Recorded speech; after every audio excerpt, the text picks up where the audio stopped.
Hello everyone, मैं प्रदीप कुमार आगाज IAS institute में आप सभी का स्वागत करता हूं। तो आइए आज के इस वीडियो में हम लोग बात करने वाले हैं सामाजिक न्याय से रिलेटेड यूपीएससी के प्रीलिम्स और मेंस के लिए आज के जितने भी मोस्ट इंपोर्टेंट टॉपिक हैं हम आप लोगों के लिए लेकर आए हैं। तो देखिए, प्रीलिम्स के लिए जो टॉपिक है वो मलेरिया कारण लक्षण, वैक्सीन, मलेरिया को नियंत्रित करने के प्रयास, और मेंस के लिए जो टॉपिक है वो है स्वास्थ्य मलेरिया और इसका उन्मूलन। तो चलिए आइए हम लोग प्रीलिम्स और मेंस के इस सभी टॉपिक के बारे में पूरे विस्तार से चर्चा करते हैं। तो देखिए चर्चा में क्यों है, आइए देखते हैं। विश्व मलेरिया दिवस प्रत्येक वर्ष 25 अप्रैल को मनाया जाता है। इसकी स्थापना विश्व स्वास्थ्य संगठन वर्ल्ड हेल्थ ऑर्गेनाइजेशन WHO द्वारा वर्ष 2007 में मलेरिया के बारे में जागरूकता बढ़ाने हेतु की गई थी। विश्व मलेरिया दिवस 2023 की थीम शून्य मलेरिया का समय, निवेश, नवाचार, कार्यान्वयन, टाइम दो, डिलीवर जीरो मलेरिया,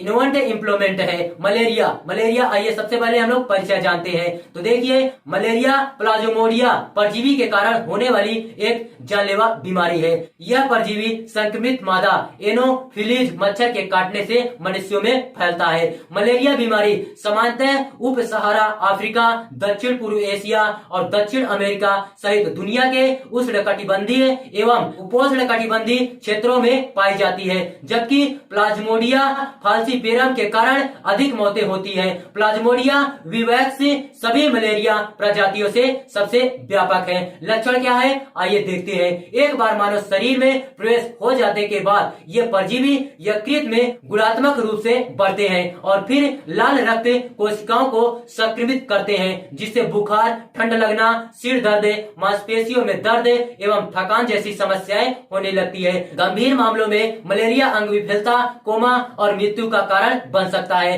वैक्सीन आइए देखते हैं। अब तक किसी भी मलेरिया वैक्सीन ने WHO द्वारा निर्धारित 75% की बेंचमार्क प्रभावकारिता नहीं दिखाई है। फिर भी WHO ने मलेरिया नियंत्रण और रोकथाम की तत्कालिकता को समझते हुए उच्च संचरण वाले अफ्रीकी देशों में RTS नामक पहले मलेरिया वैक्सीन के उपयोग की अनुमति दी है। इसकी प्रभावकारिता 30 से 40% के बीच कहीं अपेक्षाकृत कम है। यह टीका GlaxoSmithKline, GSK, bill and Melinda Gates foundation आदि कई संगठनों के सहयोगात्मक प्रयासों से विकसित किया गया है। भारत में इस वैक्सीन को बनाने के लिए भारत बायोटेक को लाइसेंस दिया गया है।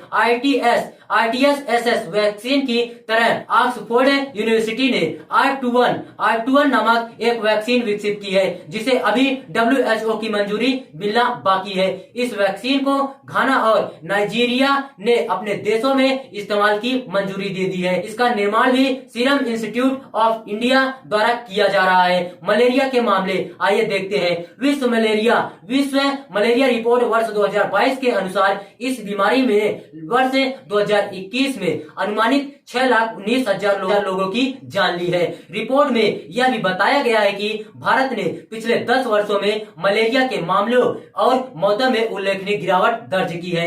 मलेरिया को रोकने के प्रयास आइए समझते हैं। सबसे पहले वैश्विक स्तर पर जो है वैश्विक मलेरिया कार्यक्रम आइए समझते हैं। यह WHO द्वारा शुरू किया गया था और इसका उद्देश्य वैश्विक प्रयासों के समन्वय से मलेरिया को नियंत्रित तथा खत्म करना है। इसका कार्यान्वयन मलेरिया वर्ष 2016 से 2030 के लिए वैश्विक तकनीकी रणनीति द्वारा निर्देशित है। रणनीति का लक्ष्य मलेरिया मामलों और मृत्यु दर को वर्ष 2020 तक कम से कम 40%, वर्ष 2025 तक कम से कम 75% और वर्ष 2015 की आधार रेखा के मुकाबले वर्ष 2030 तक कम से कम 90% कम करना है।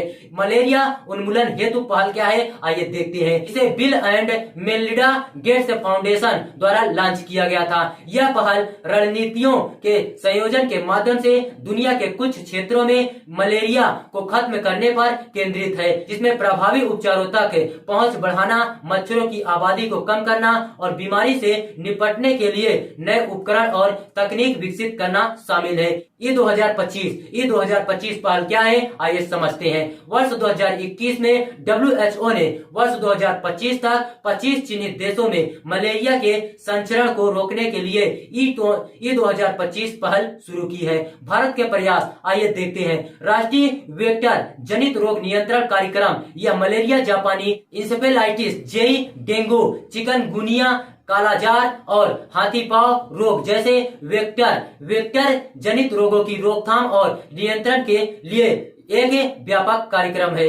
राष्ट्रीय मलेरिया नियंत्रण कार्यक्रम NMCP वर्ष 1953 में शुरू किया गया। यह 3 प्रमुख गतिविधियों पर केंद्रित है। DDT के साथ कीटनाशक, अवशिष्ट स्प्रे, IRS और मामलों की जांच और निगरानी, रोगियों का उपचार और मलेरिया उन्मूलन 2016 से 2030 के लिए राष्ट्रीय ढांचा क्या है, आइए समझते हैं। मलेरिया उन्मूलन हेतु वर्ष 2016 से 2030 तक GTS के लिए WHO की वैश्विक तकनीकी रणनीति के आधार पर NFME के लक्ष्य हैं। वर्ष 2030 तक पूरे देश से मलेरिया शून्य स्वदेशी मामले को खत्म करना है। उन क्षेत्रों में मलेरिया मुक्त स्थिति बनाए रखना जहां मलेरिया संरक्षण बाधित हो गया है और मलेरिया के पुनः संरक्षण को रोकना।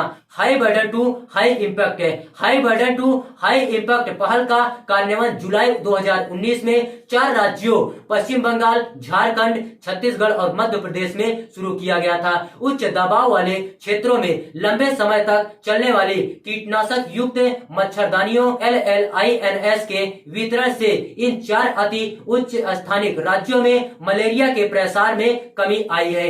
Malaria elimination research alliance India MERA India, इसकी स्थापना भारतीय चिकित्सा अनुसंधान परिषद ICMR द्वारा मलेरिया नियंत्रण पर काम करने वाले भागीदारों के समूह के लिए की गई है। निष्कर्ष क्या है, आइए देखते हैं। भारत का उद्देश्य वर्ष 2027 तक मलेरिया मुक्त होना और वर्ष 2030 तक इस बीमारी को पूरी तरह खत्म करना है।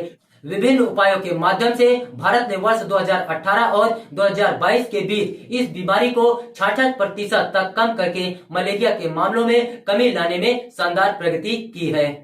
तो देखिए, अगर आप लोगों को इसका PDF चाहिए तो इसका PDF हम टेलीग्राम चैनल पर अपलोड कर देंगे। टेलीग्राम चैनल का नाम है आगाज IAS इंस्टीट्यूट और टेलीग्राम चैनल का लिंक हम इस वीडियो के डिस्क्रिप्शन में दे देंगे। आप यहां से भी जाकर टेलीग्राम चैनल को ज्वाइन कर सकते हैं और PDF डाउनलोड कर सकते हैं।